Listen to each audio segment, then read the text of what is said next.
By the way, I'm wearing a furry Kenzo jacket to pick up some unfurry Kenzo boots. Irony? Well, maybe not. Coincidence? Yes.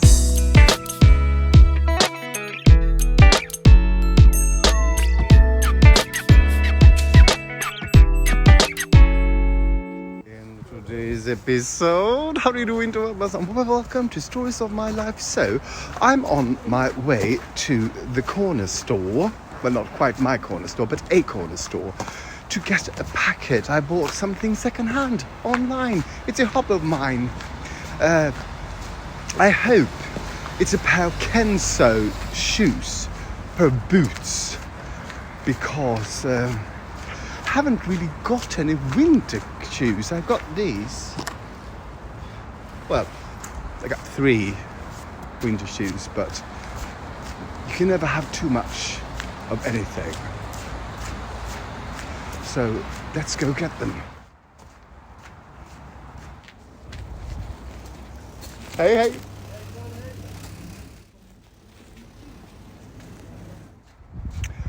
You know something? I think these are different shoes. Yeah, these are not the ones I was expecting. Well, I was expecting these, but not so soon. These are more dressier shoes. Yeah, from Asos. On sale. There's a Swedish saying called dåligt samvete, which translates to bad conscience, but it's sort of like you feel bad for something. And I sort of feel bad for buying stuff needlessly. Sometimes I thought, not so much buying, but showing you. Because there's always someone going, buying new stuff again. But then I need to sort of embrace it because I'm worth it. Because I do save a lot of money just so I can buy this stuff. I never eat at a restaurant, or not very often. I often cook my meat. I don't need to tell you. Well, I do, because that would make me feel better. I seldom take the train. I never go out drinking.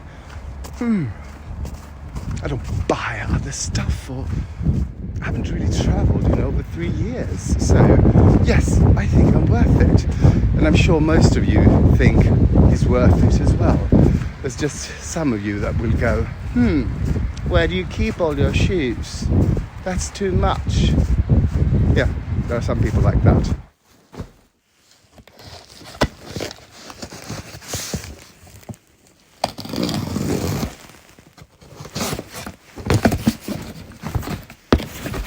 Oh, I bought plastic bags.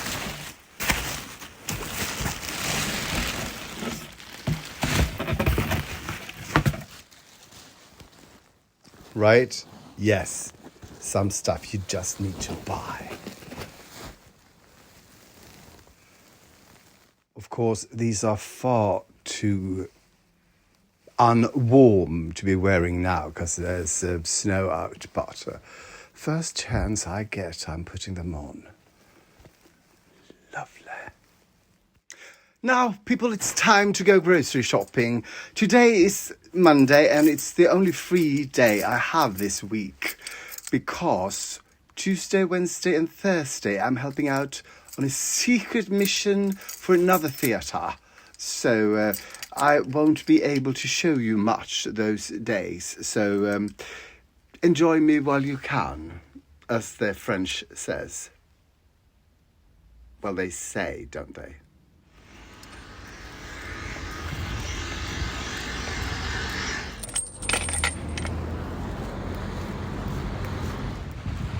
Here we go again.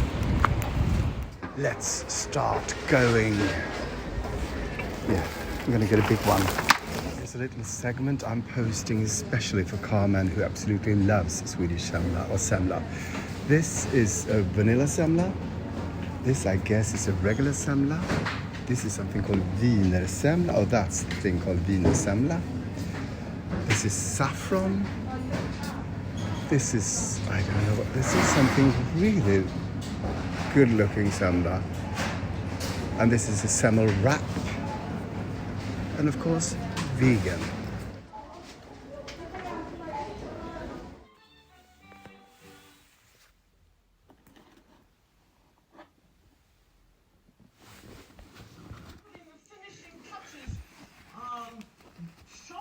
Såklart! The grand finale to our mushroom show. Today, I'm the French chef. Would you believe it? As soon as I put on these new shoes, I got a text saying, well, something else has arrived for you to pick up. So out I go, and I will be wearing my new sparkly shoes. Damn the snow. I will sparkle.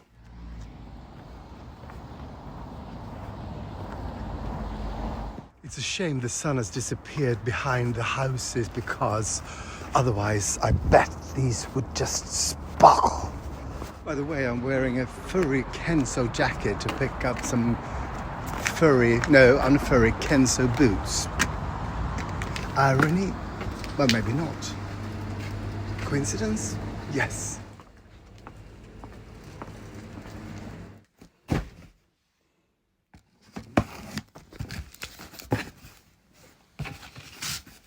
Oh.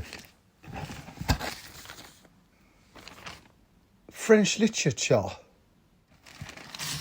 Oh. Yes. Oh yes. Oh yes. Oh yes.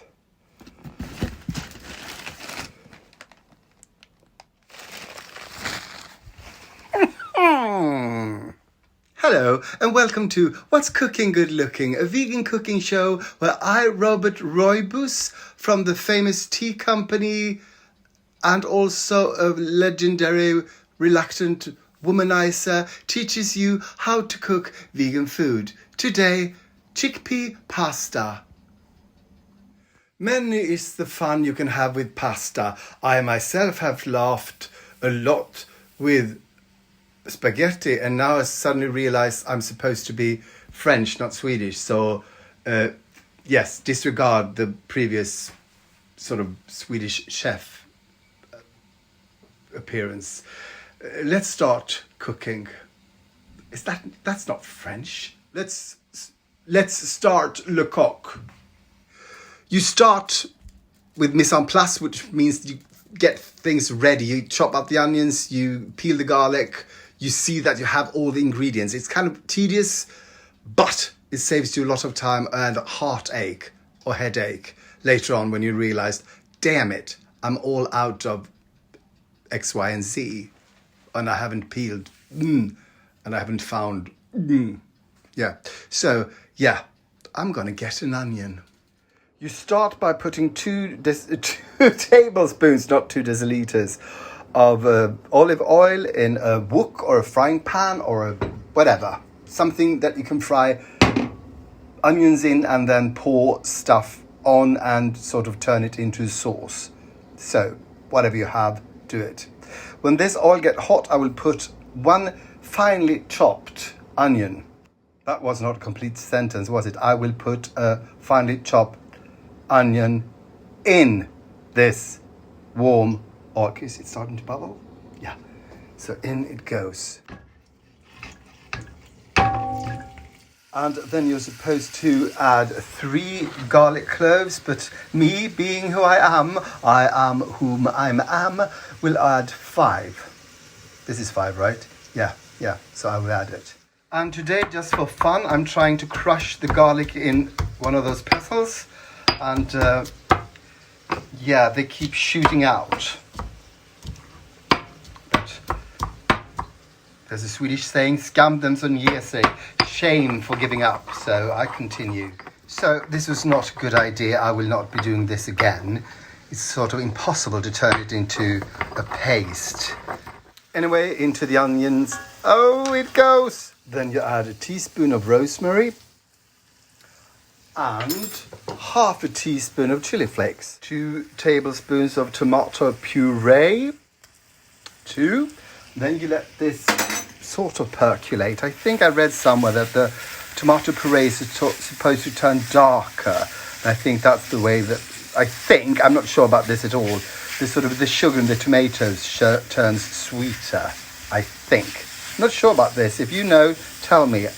Tell me I'm right, tell me I'm wrong, but tell me that you're never gonna leave me. Then you add 2 drained cups of chickpeas, 1 can of crushed tomatoes, and 1 deciliter of white wine. Then you let this cook on a low heat for 10 minutes. And when the 10 minutes is up, it's up. And by the way, those 10 minutes you've been using for cooking pasta. So this is penne, 400 grams dry pasta that I've been cooking now for 10 minutes. And I will drain it and put it in here. But first we're going to have a little taste test. I haven't added any let's see, pepper or salt. And you're supposed to always do that. So let's go.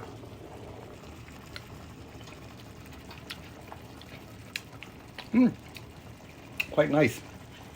Oh, quite hot. Yeah, I used a little bit more than half a teaspoon of chili flakes, but I think I'll put a teaspoon of salt into this. It's fantastic what a little salt can do. Somehow it seems sweeter when you add salt. Now, let's drain the darn pasta. Now add the pasta to the sauce and stir to combine. Now it's time for some portion control. Yes, that is a Burberry plate. I bought it second hand. It was really cheap. The price per meal is about $1, £1 or 10 Swedish crowns, which is nothing.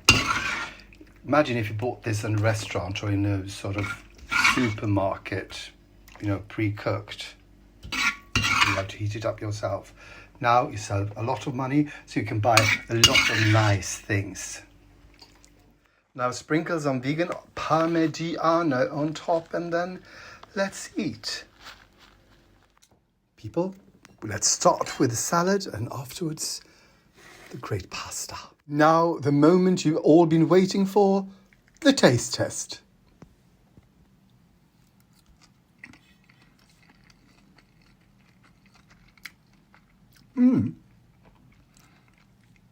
It's quite good.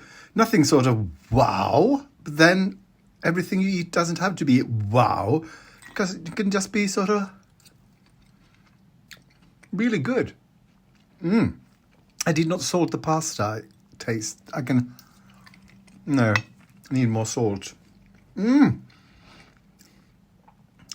appetit. By the way, it's 5:45 and this is sort of my lunch. So I'll be having a dinner in about 2 hours.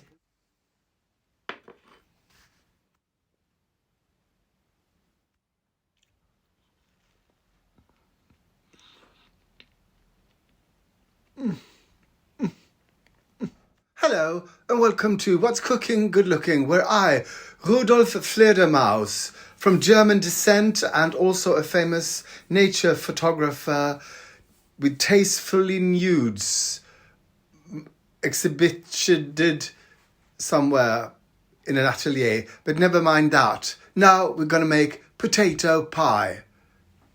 Or, yes, potato pie.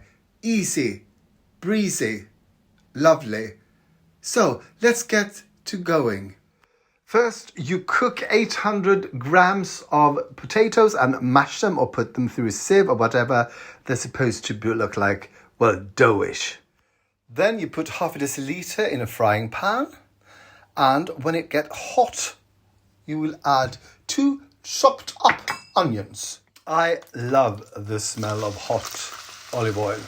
And while the onion is doing what the onion is supposed to be doing, you bring forth these 2 pizza, pans. These are ceramics. And also you bring forth these. It's ready-made sourdough pizza dough. Sourdough pizza dough? Is that redundant? Sourdough pizza dough. Well, it's a dough, so it's not sourdough pizza. I made pizza last week with sourdough pizza dough, and it's great. It's kind of hard to get out of the packet, though. And when the onion is just about done, you add a tablespoon of tomato puree and give it a go. You also add about half a teaspoon of grated nutmeg. And when this is done, I don't know how many minutes you do this, just to sort of, you really feel I could eat this. Then you put it over and into the mashed potato. And then you mix. And to this you add a deciliter of vegan cheese. This is this is a particularly good one. And you put the dough, you try to put the dough and you sort of patch up whatever holes you make. Now it's time to just distribute this evenly in on top of the 2 sourdough pizza doughs. So this is the way they look before you put them in 225 degrees Celsius oven for 20 to 30 minutes until they are done. So suddenly, lights out. Is something going to happen? Ja, det är strömavbrott. Det är strömavbrott? Ja, det är strömavbrott. Alltså, in Thailand there's always...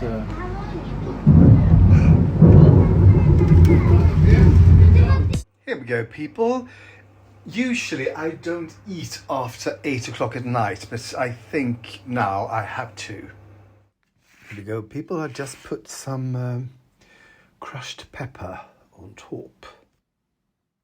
Bon appétit.